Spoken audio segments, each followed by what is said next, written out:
Your truck says it can tow 15,000 pounds, and that sounds amazing until you realize something kind of scary. You can be overloaded before you even leave your driveway, like before your kids even buckle their seatbelts.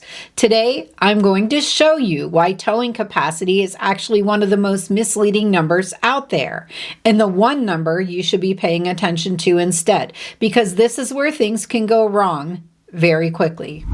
So most people, totally understandably, shop for a truck based on towing capacity. Bigger number equals better truck, right? But here's the problem. That number is calculated in basically perfect conditions. We're talking one driver, no cargo, no passengers, no gear. Not even the stuff that you actually bring with you when you go camping. Real life doesn't look like that. And once you start adding people, gear, hitch weight, all of that, everything changes. The number that actually matters: payload capacity. That's how much weight your truck can carry in the cab and in the bed. And here's where people get into trouble, because your trailer doesn't just sit behind your truck, it pushes down on it. That tongue weight or pin weight, if you have a fifth wheel, counts against your payload.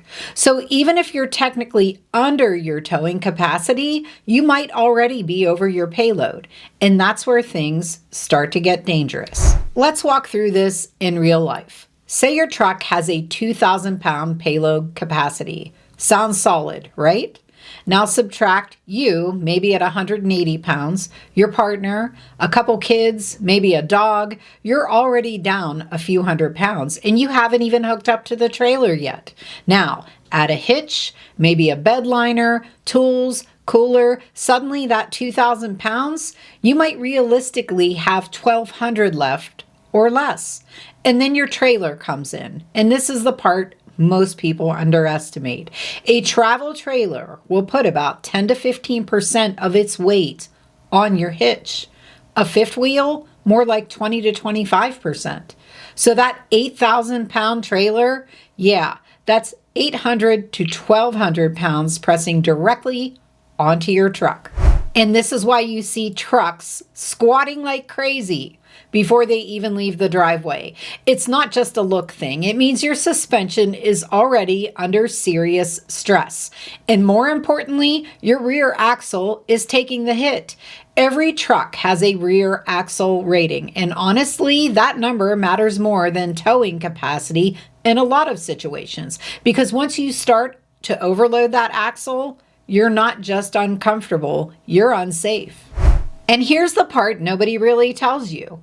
That big towing number in the commercials, it's kind of a best case scenario fantasy. If you really want the real number for your truck, you need to look at the sticker inside your driver's side door. That tells you your actual payload capacity for that exact truck. And if you have a higher trim, sunroof, leather seats, all the nice stuff, that actually reduces your payload. So the nicer the truck, sometimes the less it can carry. And it's not just people and obvious cargo. Trailers themselves are misleading too. That dry weight that you see, that doesn't include batteries, propane tanks, water, or your gear. And where that weight sits matters. If more weight is forward in the trailer, it increases the load on your hitch, and that goes straight to your rear axle. So even small changes in how you pack can make a big difference. And quick side note for you guys, because we do see this a lot. Adding airbags or leveling kits might make your truck look level again, but they do not increase your legal payload. They don't change your axle rating, they just hide the problem. And this is getting even more important with newer vehicles, especially EV trucks. Those battery packs are heavy, and things like advanced sensors or LiDAR systems, and that's even more weight that's built into the vehicle before you add anything else. So your available payload can shrink faster than you'd expect. So this is why a lot of experienced RVers follow the 80% rule.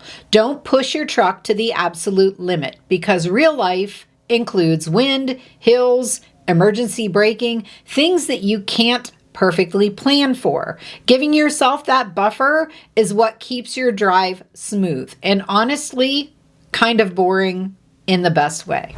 And if you really want to know where you stand, go weigh your setup.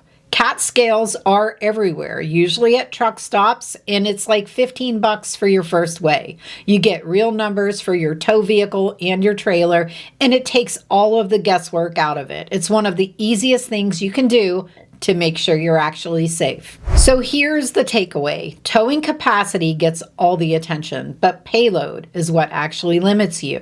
If you ignore that, you can be within the specs on paper and still overloaded in real life. So check your sticker, run the numbers, and give yourself a margin, because the goal isn't just to get there, it's to get there safely. If you found today's video to be helpful, don't forget to like, subscribe, and hit that notification bell. Thank you so much for watching today, and we'll see you in the next video.